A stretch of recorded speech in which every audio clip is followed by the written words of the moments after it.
Somos un laboratorio de innovación pública especialista en temas de ciencia de datos. Y como ustedes saben, una parte importante de la ciencia de datos, ¿no es cierto? Todo lo que es el machine learning es parte de lo que es la inteligencia artificial. Nosotros nos dedicamos a promover el uso responsable, ético y responsable de la ciencia de datos para mejorar las políticas públicas para generar impacto social. Y hoy día voy a hablar del tema de los algoritmos, la inteligencia artificial y la ética, ¿ya? Que es el tema, bueno, que yo estoy trabajando en esto desde el 2017, y en realidad me fascina. Hemos armado ya en la UAI un grupo de investigación en torno al tema, que se ha ido ampliando, y estamos haciendo, bueno, para los que les interesa más la discusión académica, estamos haciendo un grupo o sea, estamos haciendo una línea de seminarios académicos que se llaman Tecnologías, Políticas y Sociedad. Y el próximo creo que va a ser por ahí por la segunda semana de agosto. Ya tuvimos uno, vamos a hacer 4 este año, y entonces ese es un seminario bastante académico donde en el fondo investigadores presentan avances de sus investigaciones y los otros los comentan.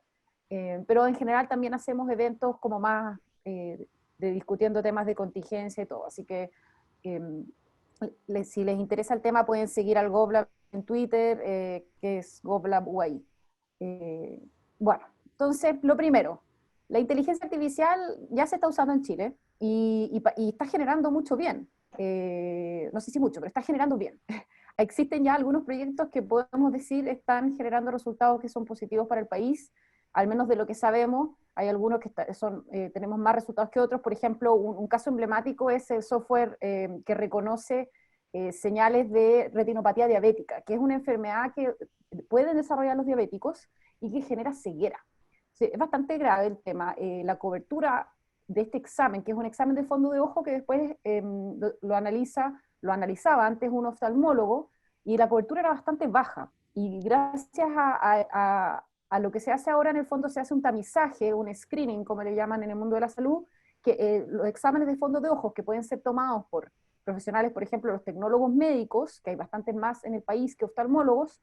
Entonces, esos exámenes de fondo de ojo pasan por este software que reconoce cuáles tienen un alto riesgo de desarrollar retinopatía diabética, y esos exámenes van por telemedicina a un oftalmólogo que los analiza. Entonces ya no necesitamos, para poder detectar que alguien está desarrollando esta enfermedad, que haya un oftalmólogo, por ejemplo, en ese consultorio, en ese hospital, en esa región. Y se ha logrado aumentar, como dice ahí, triplicar la cantidad de exámenes para prevenir, obviamente, la ceguera. Y todos podemos estar de acuerdo que es un bien para la sociedad, ¿no es cierto?, que haya menos personas ciegas. Obviamente genera, ¿no es cierto?, un costo importante en sus familias, en ellos mismos, pero también en la sociedad, en el sistema de salud, etc. Por otro lado, también tenemos un ejemplo de uso de inteligencia artificial en FONASA, donde a través de una de las metodologías de Machine Learning, que son las redes neuronales, están analizando que no haya fraude en licencias médicas, esto de los prestadores médicos del sector privado. Entonces, obviamente, todos entendemos que las licencias médicas es una excelente herramienta, que la necesitamos, pero también que no debiéramos, ¿no es cierto?, por ejemplo, haber médicos vendiendo licencias médicas. ¿Y cómo los detectamos? Bueno, en este caso, FONASA ha hecho una fiscalización inteligente, ¿no es cierto?, usando esto. Entonces, y por ejemplo, vemos que ya tiene resultados. Se querellaron contra 40 especialistas el año 2018 por primera vez. Y bueno, sería interesante saber cómo va avanzando, pero no hay más información pública, pero esto al menos lo sacamos del sitio de FONASA en algún momento. Creo que fue el año pasado cuando lo difundieron. Pero por otro lado, también vemos casos de uso de inteligencia artificial bastante cuestionable, digamos, o gente que se ha visto dañada directamente por el uso de un sistema de inteligencia artificial de manera errónea. Entonces, por ejemplo, en Argentina hubo un caso de una persona que estuvo arrestada y por 6 días, producto que en el fondo la policía pensó que había cometido un delito, pero efectivamente no lo había cometido. Lo mismo pasó en Estados Unidos. Es el primer caso como visible, que esta noticia del New York Times salió hace bien poco, yo diría en menos de un mes. Esta persona tuvo que incluso pagar una multa y todavía tiene antecedentes, a pesar de que no cometió el delito, que tenía, por ejemplo, ¿cómo se dice? En el fondo tenía pruebas de que no estaba en ese lugar a esa hora, y aún así, por todas las enredos del sistema legal americano, para quedar en libertad tuvo que pagar $1.000 y todavía no logra limpiar sus antecedentes. en este caso la ACLU, que es como una organización de defensa de derechos, lo está defendiendo, pero imagínense, ustedes son una persona, están viviendo su vida y de repente viene la policía a su casa, que fue lo que le pasó, y les dicen, estás detenido porque cometiste este crimen. ¿Pero cómo? Si yo no lo cometí. No, es que lo dice aquí, tenemos una foto que dice que esto fue usted. Entonces, eso está pasando en el mundo. La inteligencia artificial sirve para cosas buenas, pero también sus errores están generando daño a las personas. Entonces, tenemos una situación un poco de luces y de sombras, ¿no es cierto?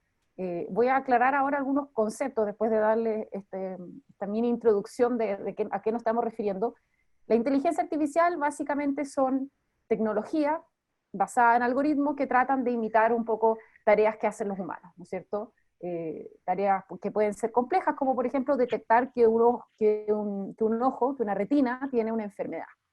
Y un algoritmo, que es parte, ¿no es cierto?, de la definición de inteligencia artificial, es básicamente instrucciones para tomar insumos y convertirlos en un resultado, como una receta de cocina, ¿ya? Así que esos son los dos conceptos, y el otro concepto de esta charla, ¿no es cierto?, es el tema de la ética. ¿Qué es la ética? A mí me gusta la definición que da Michael Quinn, que tiene un libro de ética en la tecnología, ética digital. Él dice que es el estudio filosófico de la moral, ¿ya? ¿Qué es la moral? Bueno, las reglas de conducta. Entonces, la ética sería el estudio de la forma en que nos decidimos comportarnos, regirnos de lo que es bueno y de lo que decidimos que es bueno, es malo, de lo que debemos y no hacer. Pero es el estudio de eso, ¿ya? Un examen racional de cómo una sociedad, una comunidad decide que esto es bueno, es malo, esto debemos o no debemos hacerlo. Así que esos son los conceptos que nos traen hoy a esta charla. Y cuando hablamos de ética e inteligencia artificial, existen muchas organizaciones que ya se están pronunciando al respecto, y especialmente en los últimos 3 años, en los últimos, bueno, los últimos 4, porque este análisis se hizo en 2019, se hizo una revisión de 84, aunque no lo crean, 84 documentos, marcos de referencia, como frameworks, como se le dice en inglés, de que hablaban de los principios éticos en la inteligencia artificial. Venían de empresas, venían de gobiernos, venían de organizaciones sin fines de lucro, asociaciones gremiales, etcétera. ¿Y qué principios eran los más nombrados por estos marcos de referencia de ética e inteligencia artificial? El más nombrado, transparencia. ¿Ya? Todo, como un 81% de los marcos mencionaban a la transparencia, usando todas esas palabras que ustedes ven ahí, que las dejé en inglés, porque bueno, este paper está en inglés, pero un montón, la explicabilidad es algo relevante, ¿no es cierto? Y hay todo un área de la ciencia de la computación que se dedica a eso. El segundo principio más nombrado, la justicia y la equidad, ¿ya? El tercer principio, la no maleficencia. Después la responsabilidad, la privacidad y finalmente la beneficencia. Todos estos principios aparecían en más de un 50% de los documentos, ¿ya? Y finalmente son los temas que se van repitiendo y vamos a ir viendo que cuando empezamos a hablar de cómo aplicamos en la práctica la ética a la inteligencia artificial, finalmente todo lo que estamos proponiendo tiene que ver con operativizar estos principios, ¿ya? Y hoy día decidí, porque es tan amplio el tema de la inteligencia artificial, que decidí que iba a hablar un poco más del reconocimiento facial, ¿ya? Eh, Más que nada porque han estado con varias noticias y es un tema fascinante, creo yo, y que en Chile todavía no lo estamos discutiendo tanto, a pesar de, o sea, yo diría que la única organización que está haciendo un esfuerzo sostenido para que esto se discuta, ¿no es cierto?, es la ONG de Derechos Digitales, pero mientras tanto sigue avanzando, digamos, en el país, a pesar de que en el mundo está siendo bastante cuestionado. Entonces, ¿qué es las tecnologías de reconocimiento facial? Bueno, lo primero que se le llama, ¿no es cierto?, la clasificación facial, es como existe o no un rostro, ¿no es cierto? El computador mira hacia algún lugar y lo primero de la tecnología, lo más básico sería, ¿existe o no existe un rostro en ese lugar? ¿Ya? Detecto o no una persona. Después, obviamente, hay varianza, porque por un lado se puede querer identificar a alguien o verificar, ¿no es cierto?, que alguien que una persona que, por ejemplo, está caminando en la calle corresponde a la foto del carnet de identidad de alguien, ¿ya? Eh, entonces, en este caso, por ejemplo, hacer un match, o sea, ustedes también usan, varios de ustedes probablemente en sus iPhone, yo tengo Android, pero usan el tema del reconocimiento facial como un acceso, ¿no es cierto? Como para poder acceder, tal como yo pongo mi huella, digital, alguna gente les reconoce la cara y los deja usar el celular, ¿no es cierto? Se desbloquea el celular, que es este caso que está acá. En el caso de la izquierda que se ve acá, básicamente tiene que ver con, yo quiero encontrar a un prófugo, entonces le tomé una imagen con una cámara de la calle, digamos, de seguridad, y veo si corresponde a la foto que está en la base de datos de prófugos del país, que es algo que se está haciendo en Chile, al menos de manera forense. Después está el tema de la clasificación, que es todo otro mundo que tiene que ver con, el otro día una investigadora de nuestro grupo de investigación me mandaba un grupo, una empresa israelí que vende, según ellos, el software de reconocimiento facial que detecta las emociones, ¿ya? Así como eso está súper cuestionado en este minuto en el mundo, pero igual las empresas lo están vendiendo a pesar de que está muy cuestionado porque también se dice que las emociones son algo muy contextual y cultural, por lo tanto, lo que en un lado puede ser enojo, en otro lado no es enojo, o alegría, o tristeza, o lo que fuera. Entonces, pero bueno, uno podría querer clasificar y decir esta persona tiene tal edad, es hombre o mujer, ¿no es cierto? Eso sí se está haciendo, y las emociones, que está bien cuestionado, pero igual hay empresas que lo venden, como esta empresa israelí, ya se me olvidó el nombre. Y el reconocimiento facial, aunque no lo crean, igual tiene algunos buenos usos. Y quiero agradecer a la ayudante de investigación del laboratorio de Verónica, o sea, perdón, Victoria Correa, que me ayudó a armar algunos de los casos de esta presentación, porque yo me acordaba de que habían algunos casos buenos, porque como todas las tecnologías pueden tener un uso bueno o un uso malo, muchas veces depende de cómo se haga. En este caso, un buen uso que quiero destacar del reconocimiento facial es el poder usarlo para encontrar a niños que han sido víctimas de, por ejemplo, de tráfico. De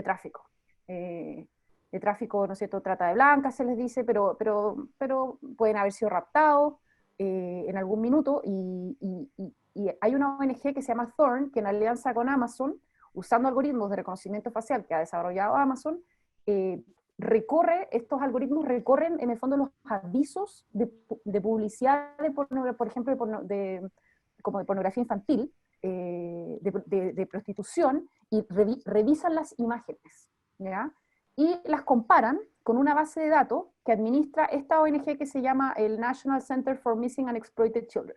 Entonces, esta es una ONG en Estados Unidos que tiene fotos de todas las denuncias de niños desaparecidos, ¿ya? Y entonces este software recorre el Internet automatizadamente, porque esa es la gracia, porque son muchos datos en Internet que cada vez crecen, y también la dark web, digamos, lugares donde se encuentran estas personas que están haciendo estas cosas, y detecta las imágenes y le hace el match, o sea, hace la comparación. En ese sentido es lo que les mostraba acá. Es, es esto, es esto. Entonces, por ejemplo, esta es la cara del niño que se encontró en Internet, o, del joven, y entonces se busca y se compara con las imágenes que están en esta base de datos de este centro de niños desaparecidos o explotados. Entonces, imagínense el bien que se ha hecho. Identifican a 10 víctimas al día, han apoyado 62.000 casos de tráfico de personas, han identificado a más de 16.000 traficantes, y han reducido el tiempo de la investigación. O sea, obviamente estamos diciendo, aquí esta tecnología está muy bien utilizada, está generando mucho bien para la sociedad y para todas esas familias de todos esos niños, ¿no es cierto? Y para los niños, por supuesto, que ya están siendo traumatizados con esa experiencia. Pero esta tecnología tiene limitaciones, y una de las limitaciones más importantes que tiene es que las bases de datos sobre las cuales ha sido entrenada, para enseñarle al algoritmo, al computador, a reconocer si hay o no un rostro, se le muestran muchos rostros, y en el fondo se le dice, acá hay un hombre, acá hay una mujer, acá hay un hombre, acá hay una mujer. Y entonces el algoritmo aprende de todos esos casos del pasado, cuáles son hombres y cuáles son, por ejemplo, mujeres. Y hay una investigadora del MIT que probó los software de 3 de estas compañías contra una base de datos que armó de parlamentarios a nivel mundial. Ella armó una base de datos con parlamentarios de todos los tonos de piel, hombres y mujeres, ¿ya?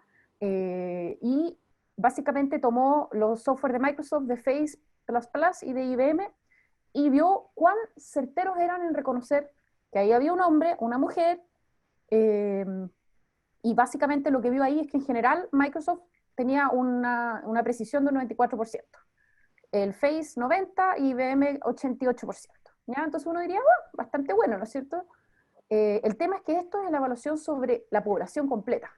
Si ustedes lo llevan ya a hombres y mujeres, se empieza a equivocar bastante más para las mujeres, como se ve acá, tiene un 89% de precisión para las mujeres versus un 97% para los hombres, ¿ya? O acá hay una diferencia de un 20% de precisión en este software. Carlos, ¿quieres decir algo? ¿No? No, perdón, no, era... No. Eh, y, y, por ejemplo, en este lado, si vemos la TES, también existe diferencia, por ejemplo, de un 20% en poder reconocer a sujetos de tez más oscura que a sujetos de tez más clara, ¿ya? Y la peor diferencia que tuvo fue entre una mujer de tez oscura y un hombre de tez blanca. Entonces, estamos viendo que este sistema funcionan, si solo evaluamos su desempeño general, están, bueno, sobre el 90%. Pero si empezamos a evaluar para subgrupos de la población importantes, como la mitad de la población del mundo, ¿no es cierto?, que somos las mujeres, entonces empieza a ser mucho peor. Y si aún así para mujeres que tienen tez oscura, peor aún. Y más encima, por supuesto, entonces va sumando allá, porque grupos, las mujeres en el fondo hemos tenido durante, y tenemos, menos acceso a fondo nuestros derechos. Bueno, no voy a entrar a hablar de la equidad de género, pero hemos estado en desventaja y seguimos en desventaja. Las personas de tez más oscura en el mundo están en desventaja, han estado en desventaja. Entonces, ahora creamos tecnología que se empiezan a masificar y se empiezan a usar en todas partes y se sigue manteniendo esta desventaja. Y se sistematiza esta desventaja, se crean estas tecnologías y masivamente están en todo el mundo. Entonces, ese es el problema. Y ese es el riesgo de crear tecnologías con estas inequidades, porque en el fondo ahora ya no están siendo usadas en Estados Unidos, sino que empiezan a llegar a todas partes. Pasa lo mismo con los software, por ejemplo, de contratación, que usan las empresas de recursos humanos. Se empiezan a vender en todas partes y si tienen errores e inequidades, en el fondo, porque siempre van a tener errores, pero si esos errores más encima son dispares en su impacto, empiezan a esparcirse por todo el mundo. El tema del reconocimiento facial ha sido como muy debatido. El 2018, el CEO de Microsoft ya llamaba a regular, ¿ya? O sea, él en este blog que está acá, él le dice al gobierno, por favor, regule. Claro, porque obviamente si regula para las empresas de tecnología, ya saben lo que pueden hacer y lo que no pueden hacer, ¿no es cierto? Entonces, se acaba como el problema y sigue las reglas. Entonces, él ya llamaba a regular. IBM, hace como menos de, creo que 2 meses, también llamó a regular. Amazon anunció una suspensión de 1 año de su software de reconocimiento facial para uso policial. ¿Ya? Las empresas un poco ya están diciendo como que hay que, las empresas más grandes, ojo, pero hay varias empresas que son las que, estas empresas grandes no son las que más se usa su software, son otras empresas más pequeñas que tienen cuyos productos de reconocimiento facial están mucho más esparcidos, que obviamente no se han sumado a estos llamados de las grandes tecnológicas. Y todavía no sabemos cómo se va a regular el reconocimiento facial. Ahora, los mismos científicos de la computación, digamos, los ingenieros informáticos, que tienen su propia asociación, quizás algunos de ustedes miembros, que es la ACM, tienen un comité, ¿no es cierto?, de tecnología y de políticas públicas, y ellos hace menos de una semana sacaron esta declaración que básicamente piden una suspensión inmediata de uso actual y futuro en el sector privado o gubernamental de tecnologías de reconocimiento facial en todas las circunstancias que se sabe o que razonablemente se puede creer que puedan perjudicar los derechos humanos y legales. ¿Ya? O sea, están llamando a una moratoria de inmediato. Así que eso es un poco la discusión en Estados Unidos. De hecho, ya hay ciudades como San Francisco y otras que han prohibido el uso del reconocimiento facial en el gobierno. ¿Ya? A nivel de gobierno local, por supuesto, porque en el aeropuerto no tienen jurisdicción, por lo tanto no les afecta. ¿Y qué pasa en Chile? Bueno, en Chile ya tenemos reconocimiento facial. En el metro de Valparaíso se hizo un piloto que entiendo continúa, pero tampoco tenemos información. A pesar de que el año pasado hicimos una solicitud y tratamos de conseguir más información, no tienen en el fondo información públicamente disponible sobre cómo están funcionando estos sistemas, pero básicamente lo que se anunció en su minuto, que lo anunció el subsecretario de Transporte, fue se está usando reconocimiento facial de manera piloto en 2 estaciones para detectar el uso de, mal uso de la tarjeta escolar y la de adulto mayor, ¿ya? Y en este caso, como no tenemos información, es difícil pronunciarse sobre si se está haciendo bien o mal, ¿ya? En el sentido de que no sabemos, por ejemplo, cuánta plata pierde el Metro Valparaíso por el mal uso de la tarjeta escolar o adulto mayor. ¿Qué cosas hicieron para ver si es que estaba haciendo, o sea, qué cosas hicieron para tratar de solucionar el problema? ¿Esta era la mejor solución versus otras formas de solucionar el problema? ¿Cuánto costó este sistema versus la cantidad de plata que pierden? Un montón de información que uno tendría que tener para poder ponderar, ¿no es cierto?, cuál es el beneficio que se genera para la sociedad, cuál es el daño que se genera, cómo se usa la tecnología. No sabemos, por ejemplo, a la persona que existe un match, se inicia una investigación, o después de 2 o 3 matches, o sea, en el fondo de coincidencias entre que tu rostro no corresponde al rostro que está en tu tarjeta, te bloquean el torniquete. ¿Qué es lo que pasa? No sabemos, por lo tanto no podemos ponderar si se está haciendo bien un buen o mal uso de la tecnología, y esto es lo que debiera cambiar, ¿no es cierto? Esa es la idea. La PDI también está usando la biometría facial, está usando el reconocimiento facial, pero para investigaciones. Entonces, en este caso lo que se hace es que, por ejemplo, hay un crimen y había una tienda que tenía una cámara, ¿no es cierto?, grabando hacia afuera a la calle, y esa cámara le captó el rostro al sospechoso, o al delincuente que ya se sabe porque lo encontró, digamos, sacando, qué sé yo, el objeto que se robó, o matando a la persona que asesinó. Y está esa imagen grabada. Entonces lo que toman ese rostro y lo comparan con una base de datos de personas, ¿no es cierto?, con antecedentes, prófuga, etc. Y ahí ven si hay match. Entonces, en ese caso, el sistema, ellos pueden programar si tiene 60% de match, 70, 80, 90, y les devuelve una cierta cantidad de rostros, y ahí los detectives en el fondo ven si les parece o no que se parece, le pueden decir al algoritmo no, está equivocado, esta persona no es, y después toman y si encuentran uno que es suficientemente parecido, van y empiezan a investigar, ¿ya? O sea, en ese sentido es una herramienta de investigación, no es que estén en el fondo, como en el caso del Metro Valparaíso, bueno, no sabemos en realidad, pero en este caso lo están usando para tratar de encontrar a personas que cometieron crímenes como un elemento más de investigación. Eso es lo que sabemos en realidad. Tuvimos en una charla de ellos hace como 2 semanas y por eso sabemos también esta información. No es que esto esté publicado en la página web de la PDI también como disponible, ¿ya? Pero sí lo hablan, por ejemplo, en un seminario académico y lo comentaron y por eso tenemos más información de cómo funciona este sistema. La Subsecretaría de Prevención del Delito se hizo una licitación a principios de, creo que fue este año, que se adjudicó por 14.000 millones de pesos, más de 1.000 de cámaras de vigilancia que vienen con lo que se dice ahí, reconocimiento facial. Esto es de las bases de licitación, ¿ya? Entonces se pidió reconocimiento facial en estas cámaras, que son 1.000, y como les digo, por 14.000 millones de pesos, una tremenda licitación. Bueno, adivinen, obviamente. Esta base de licitación no tiene ninguna exigencia con respecto a la ética de cómo se va a implementar estos sistemas, ¿ya?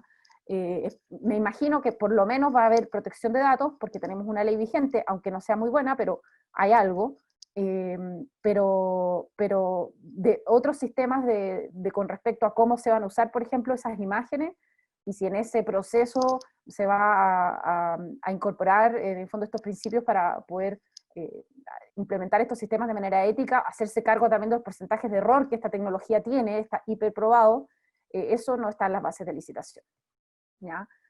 Bueno, básicamente lo que sí se dice es que estas imágenes, no, si bien van a ser instaladas en distintos municipios, las imágenes, eso sí las va a manejar Carabineros, no van a tener en el fondo el software de reconocimiento facial, no es algo que va a estar en los municipios, sino va a estar en Carabineros, ¿ya? Pero para que se hagan una idea de cómo debieran ser estos sistemas,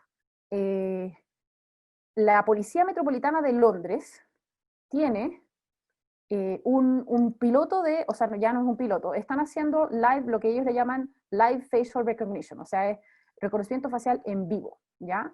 Y lo interesante ha sido muy cuestionado en el Reino Unido, tuvo un piloto, que se evaluó el piloto, Y acá tengo, miren, solamente un 19,5% de los matches del piloto que hicieron un piloto bastante largo, fueron correctos, ¿ya? Un 20% nomás. De todas las como coincidencias que hubo entre alguien caminando y que supuestamente era alguien, por ejemplo, que estaba prófugo, finalmente un 20% además fue correcto. Esta fue una evaluación que hizo una universidad allá. Pero a pesar de todo eso, la Policía Metropolitana tiene un sitio web detalladísimo explicando cómo lo usan. Entonces te dicen qué es el reconocimiento facial en vivo, cómo funciona el sistema, cómo lo estamos usando. Y acá explicitan cómo lo están usando. ¿Qué leyes nos permiten usar reconocimiento facial? Hay toda una discusión en el Reino Unido si es legal o no. Por ahora está ganando la policía, ¿ya? Después, acá muestran evaluación de impacto en protección de datos, evaluación de impacto de equality, de equidad. O sea, existe, a pesar de que en el fondo uno podrá estar de acuerdo o en desacuerdo con la tecnología y su uso, pero al menos existe un esfuerzo relevante de la policía del Reino Unido por, en el fondo, implementar chequeos y explicarle a la ciudadanía lo que está haciendo. Entonces, yo creo que para allá tenemos que ir, para allá tenemos que avanzar, y eso es lo que yo esperaría. Ya, vuelvo a mi presentación. ¿Cómo estamos de tiempo? ¿Cuánto llevo, Carlos? Sí, te quedan aproximadamente unos 10 minutos. Ya, no, vamos bien. Entonces ya estoy terminando con los ejemplos y vamos a entrar a las recomendaciones.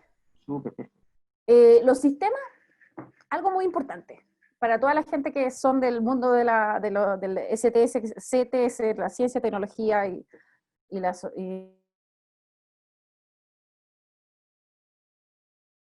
¿Ya? Y muchas veces se aproximan como tecnológicos. Entonces, yo voy y se lo compro a una empresa de tecnología y no incorporo a nadie que de otras profesiones. Entonces, tengo puros informáticos trabajando como si el despliegue de un algoritmo fuera un tema solamente informático, y no lo es.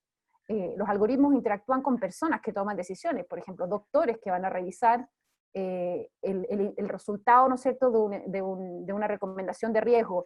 Por ejemplo, existen iniciativas para que le muestran al doctor el riesgo que tiene una persona de tener diabetes, ¿ya? En la primera consulta médica. Eso para que el doctor evalúe si le encarga, por ejemplo, un test de tamizaje que no se puede hacer un examen de sangre para ver si tiene diabetes. Entonces, no es llegar y crear un algoritmo de detección de riesgo de diabetes, sino que hay que ver cómo lo va a usar el doctor. El doctor va a confiar en eso. ¿Cómo le voy a explicar? ¿Qué pasa cuando hay, en el fondo el doctor cree que no hay riesgo de diabetes y el algoritmo le dice que sí hay riesgo de diabetes? ¿Cómo se va a resolver esa situación? ¿Cómo voy a monitorear eso? ¿Cómo el paciente va a recibir esta situación? Es todo un sistema que interactúa con las normas, existe una asociación de diabéticos, existen guías de cómo se tratan los diabéticos, etcétera, y todo esto es un sistema, y por lo tanto la inteligencia artificial se tiene que entender como eso, como un sistema sociotécnico en donde la tecnología es una parte y yo, de mi experiencia, es una parte que es más bien pequeña. Es todo lo otro lo que es bastante más grande y relevante al implementarlo de manera responsable. Entonces, ¿qué tenemos que hacer para avanzar en una IA responsable? Bueno, hay acuerdo, yo les diría, a nivel mundial en los principios, pero la bajada está todavía así como eh, avanzando. Hay pocos casos de implementación de principio a fin de principios éticos en los proyectos, para serles honestos. Hay poco. Hay un sistema en Estados Unidos que es de detección de maltrato infantil, que está implementado en Pensilvania, en el estado de Pensilvania, que es del condado de Allegheny, que es como un ejemplo a nivel mundial porque ha realizado literalmente todo lo que uno podría recomendar. Y es uno de los algoritmos más transparentes del mundo, pero son realmente pocos los casos. O sea, de hecho, si conocen casos, por favor me los mandan porque siempre ando buscando buenos ejemplos. Entonces, bueno, en Europa se juntó un grupo de expertos y sacaron hace 2 años unas directrices, que llamaron directrices éticas para una inteligencia artificial fiable o confiable. Entonces, identificaron 4 principios. Y van a ver que se empiezan a repetir las cosas que les he dicho. Respeto a la autonomía humana, prevención del daño, la equidad, la explicabilidad, ¿ya? Después 7 requisitos claves. La acción y supervisión humana, o sea, que el algoritmo no esté solo, ¿no es cierto? Solidez técnica y seguridad, o sea, si yo digo que detecta, que de verdad detecte lo que tiene que detectar, que se gestione la privacidad y los datos, que haya transparencia, que haya diversidad, no discriminación y equidad, bienestar social e ambiental. Ojo, ese también es un tema de la ética, porque los sistemas de inteligencia artificial consumen mucha energía, por lo tanto su huella de carbono es muy grande. Entonces ese es un tema como emergente, pero bastante poco mencionado en todo lo que son los marcos éticos de la inteligencia artificial. Lo digo para todos los ambientalistas que estén acá, es un tema. Y después está el bienestar social y ambiental, bueno, y la rendición de cuentas. Se fijan y empiezan a aparecer como los requisitos se empiezan a topar, y bueno, estas recomendaciones de los europeos vienen después como con una lista de preguntas, entonces uno puede ir como durante el ciclo del proyecto aplicando estas preguntas y tratando de ver cómo las aplica a su proyecto, ¿ya? Pero hay un tema importante, una cosa son estos marcos generales, pero estos marcos va a haber que adaptarlos, primero hay que probarlos, que de eso hay poca información, de cómo se están usando, por ejemplo, qué empresa tomó este marco de los europeos y lo empezó a usar. No tenemos información. En teoría íbamos a tener como en abril de este año, pero obviamente no ha salido nada de información sobre los pilotos que se hicieron a partir de esta metodología. Y después hay que adaptarlos al tema específico. O sea, no es lo mismo un sistema en salud que un sistema en agricultura, ¿ya? Por ejemplo, en Chile hay una empresa que se llama Anastasia que desarrolló un algoritmo que detecta la almendra que está buena o mala como para vender, ¿no es cierto? Como clasificar la almendra. Entonces, obviamente que los requisitos éticos para un sistema que clasifica almendras es muy distinto que para un sistema que detecta, no sé, pues cáncer, ¿no es cierto? En términos del daño que se puede generar si estos sistemas se equivocan. El Foro Económico Mundial también acaba de publicar hace menos de un mes una guía sobre las compras de inteligencia artificial y lo hicieron con un caso piloto, así que existen algunos ejemplos, pero son pocos, ¿eh? Y en América Latina, ya llegando a nuestra región, tenemos una iniciativa que se lanzó el año pasado, más o menos a fines del año pasado, que se llama FairLac. Y ahí está el sitio web, y ellos están ahora empezando ya con un piloto en Uruguay, y tienen también un observatorio de casos, y bueno. Así que aquí también ya tenemos un proyecto que es más nuevo, pero que ya en la región también tenemos grupos de profesionales, en este caso apoyados por el BID, que están trabajando estos temas. Así que eso son buenas noticias. Ahora en Chile tenemos un anuncio, una política nacional de inteligencia artificial, que como excelente noticia tiene un eje de ética, ¿ya? Entonces eso es una muy buena cosa. Yo soy parte del grupo de expertos que convocó el gobierno y voy a trabajar, estamos trabajando en ese eje en particular, pero al menos que dentro de la política se haya visibilizado el tema de la ética y del impacto social de la tecnología, creo que es un avance. Ahora hay que ver qué es lo que queda en la política, por supuesto, pero vamos avanzando. Ahora, entrando en el terreno práctico, la ética tenemos que integrarla desde el principio. Cuando nosotros formulamos los proyectos de inteligencia artificial, tenemos que estar de inmediato pensando en la ética. Nosotros en el GovLab usamos una metodología de formulación de proyectos que la trajimos de la Universidad de Chicago y la adaptamos a la realidad de Chile el año pasado en alianza con la universidad y con el Laboratorio de Gobierno y el Servicio Civil, y en nuestra metodología, desde la definición del problema, estamos con el tema, por ejemplo, de describir el beneficio que se va a generar, el valor público que se va a generar, evaluar la proporcionalidad de la tecnología. Estas cosas son súper importantes desde que uno empieza a pensar para qué quiere usar la inteligencia artificial. Obviamente que la transparencia en los algoritmos es una condición necesaria, tenemos que avanzar en eso, que hayan pilotos de transparencia algorítmica. Nosotros hemos investigado este tema y nos fue bastante mal tratando de encontrar información de 7 sistemas algorítmicos que existen en Chile. Solamente nos fue bien con el Ministerio de Educación y el sistema de admisión escolar. Así que eso también es importante, que la explicabilidad sea parte esencial de un proyecto, que el Estado sea dueño siempre de la propiedad intelectual de los algoritmos que compra, que integremos el derecho a la explicación, al menos en nuestros proyectos y ojalá en nuestra regulación, ¿no es cierto? Y también incorporar análisis de disparidades en la formulación y el desarrollo de los proyectos. Los canadienses, para que ustedes sepan, desde el 1 de abril de este año, cualquier nuevo sistema algorítmico que se implemente debe haber pasado por una evaluación de impacto algorítmica, ¿ya? Como los proyectos ambientales, ¿no es cierto? El sistema de evaluación ambiental chileno, que están respetados en la región, hace que cuando una minera quiere hacer un proyecto minero, tiene que hacer una evaluación de su impacto ambiental. Bueno, esto es lo mismo. Yo quiero hacer un algoritmo y tengo que evaluar su impacto, ¿ya? Es el mismo concepto, trasladado al algoritmo, y se hace antes de desarrollar el algoritmo. Y en Canadá ya es obligación. Y existen herramientas, por ejemplo, para evaluar si un sistema funciona mejor para hombres que para mujeres, para jóvenes que para adultos mayores. Aquí hay uno, pero hay varios. Esto es de nuestros socios de la Universidad de Chicago y lo pueden buscar en internet.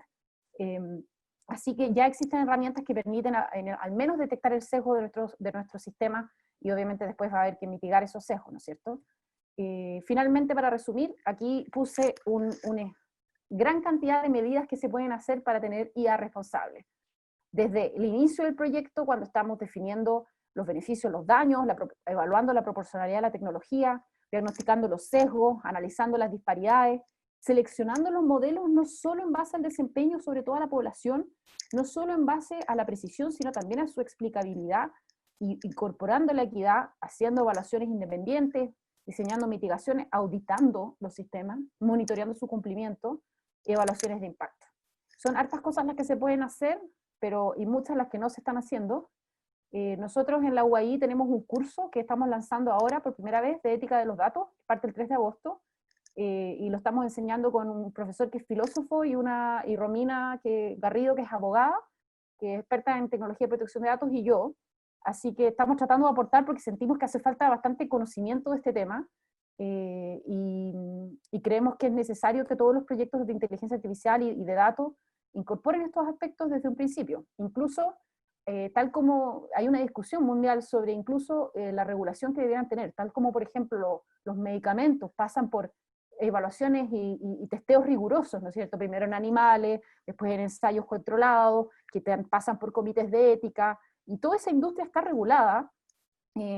También hay una discusión sobre si debiéramos regular algunos de los algoritmos, no todos, pero que tienen un impacto en las personas y que quizás debieran pasar por un proceso más riguroso de chequeo, tal como lo hacen los medicamentos, que después estamos todos felices, ¿no es cierto?, que existan, porque nos ayudan, pero sabemos que han pasado por un proceso de chequeo riguroso antes de empezar a utilizarse masivamente. Así que bueno, les doy las gracias por la invitación y vamos a las preguntas. Muchas gracias, María Paz.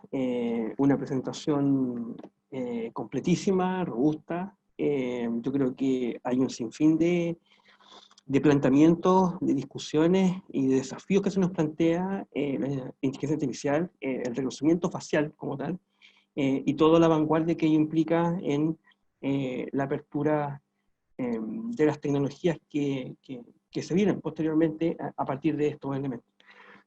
Hay varias preguntas que nuestros asistentes han formulado y que le agradecemos, por supuesto, a cada uno de ustedes.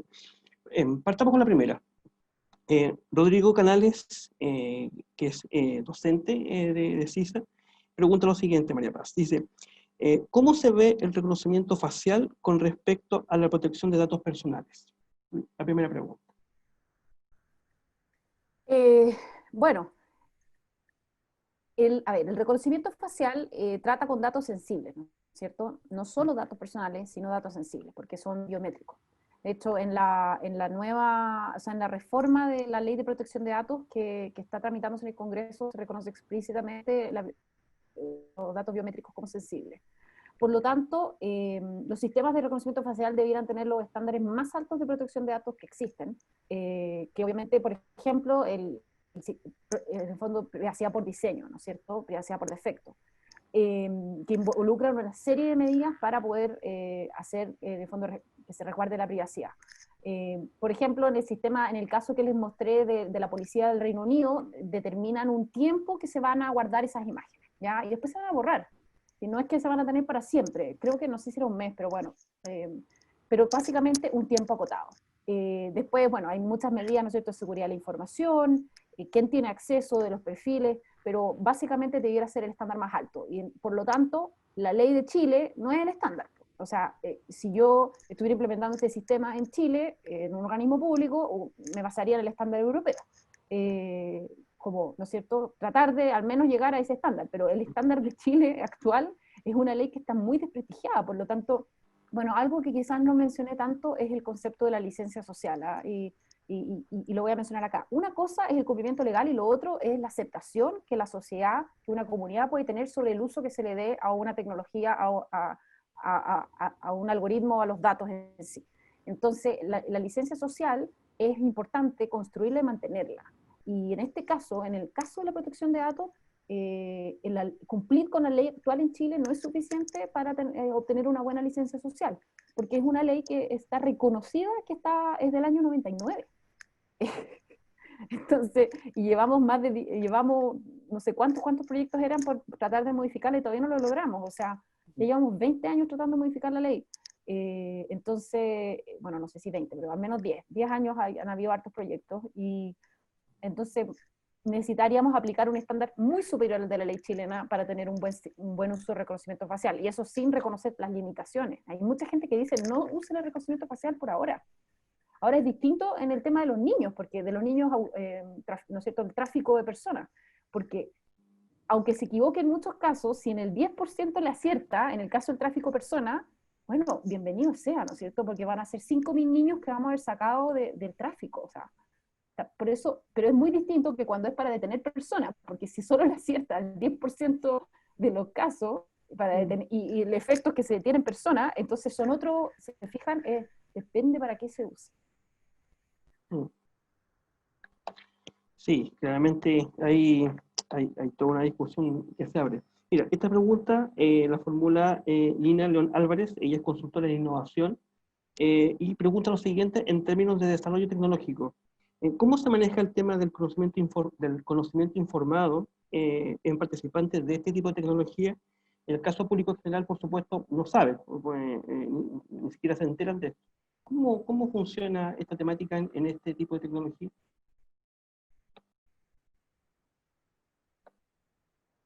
Me imagino que se refiere al consentimiento informado. Claro. A ver, por ejemplo, la policía del Reino Unido pone unos carteles.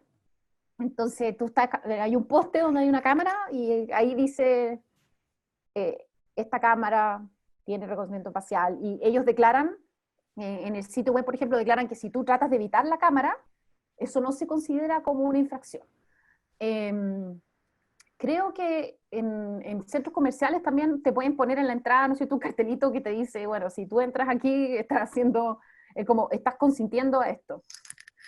Mira, yo no, como no soy abogada, honestamente el tema del consentimiento es un tema profundo con su propia expertise, pero hasta ahora los casos que he visto son así. Ahora, importante decir que los organismos públicos en Chile no requieren consentimiento para tratar datos personales en el marco de sus propios fines. En ese sentido, la PDI, cuyo fin es, ¿no es cierto? Bueno, no me lo sé, pero me imagino que es luchar contra el crimen, Claro. encontrar a los delincuentes, puede tratar datos personales para ese fin sin consentimiento de nosotros, ¿ya? Entonces, ¿es legal? Sí, es legal lo que se está haciendo. Ahora, distinto es que tenga licencia social. Ahora, en el caso de la PDI, puede tener licencia social porque mucha gente, ¿no es cierto?, quiere que las personas que cometen delitos sean encontradas. Los prófugos, etcétera, personas con orden de arraigo, no sé, lo que fuera. Pero eso no quita de que tenga que igual hacerse un uso responsable y tenga que comunicarse también cómo se usan los datos, como para que podamos nosotros desde afuera decir, me parece, creo que están haciéndolo bien, creo que se están haciendo cargo de los errores, etcétera. Sí, perfecto. Y por último, hay más preguntas, pero vamos a dejar esta para el final, en honor al tiempo. Darwin Avendaño pregunta lo siguiente, María Paz. ¿La implementación del 5G tiene que ver con la próxima implementación de esta tecnología? Chuta, no lo sé, porque bueno, el tema del 5G y todo es un tema como de telecomunicaciones, y honestamente yo no tengo expertise en telecomunicaciones, así que no lo sé, no podría contestar esa pregunta. Ya, perfecto. María Paz, bueno, antes que demos el pase al cierre con David Reyes, nuestro director académico, me gustaría invitarte, si nos quieres entregar algunas últimas reflexiones en torno a lo que es la temática que nos presentaste hoy día, tan relevante y pertinente. Bueno, yo creo que me voy a quedar con la oportunidad. Estamos en este minuto en una definición de la Política Nacional de Inteligencia Artificial que afortunadamente partió bien en el sentido de que el gobierno, ¿no es cierto?, visibilizó el tema de la ética y del impacto social de la tecnología como uno de los 3 ejes. O sea, un eje es factores habilitantes para que esta tecnología se desarrolle, otro eje es uso de esta tecnología y el otro es ética e impacto social. O sea, al menos partimos como a la par, no como el apéndice del apéndice del apéndice. Pero bueno, ahora creo que la mayor oportunidad es qué es lo que vamos a poner en esa política nacional y luego en el plan de acción, ¿no es cierto? Y cómo empezamos a avanzar en este tema. Ahora, probablemente el mundo nos va a llevar la delantera y van a empezar a definirse cosas y van a surgir regulaciones, ya se está hablando de regular, pero todavía no hay regulaciones de este tema en alguna parte. Igual yo creo que también hay que tener ojo con sobre regular, ¿no es cierto? Porque es una tecnología, es la innovación, entonces queremos que ocurra la innovación, pero también entonces debiéramos hacerlo, esa innovación de manera responsable para que, porque estamos, en el fondo, se afectan los derechos de las personas. O sea, imagínense que te detienen y estás 6 días detenido porque hay un match erróneo en un algoritmo, o sea, es una situación espeluznante. En España también, por ejemplo, hay gente que le han negado subsidios eléctricos, que ellos cumplen con todos los requisitos, pero el algoritmo se los deniega. Entonces, ¿qué pasa si tú tienes pocos ingresos y en verdad necesitas el subsidio eléctrico para tenerlo en tu casa? Y un algoritmo te lo deniega, y ahora hay todo un proceso en tribunales de una fundación española que se llama Cibio, que está luchando para que el gobierno abra transparente cómo se toma esa decisión. Entonces, estas son decisiones que afectan a las personas en su calidad de vida y en sus derechos. Entonces, en ese sentido, yo hago un llamado como a la responsabilidad en implementar estos sistemas y lamentablemente este es un tema igual desconocido, así que también creo que hay que hablar al respecto y agradezco la invitación a hablar de este tema en este foro donde sé que hay mucha gente relacionada a la tecnología, digamos. Eso. Bien. Me Bueno, gustaría hablar un poquito. Natalia, ya. Sí, María Paz, hola.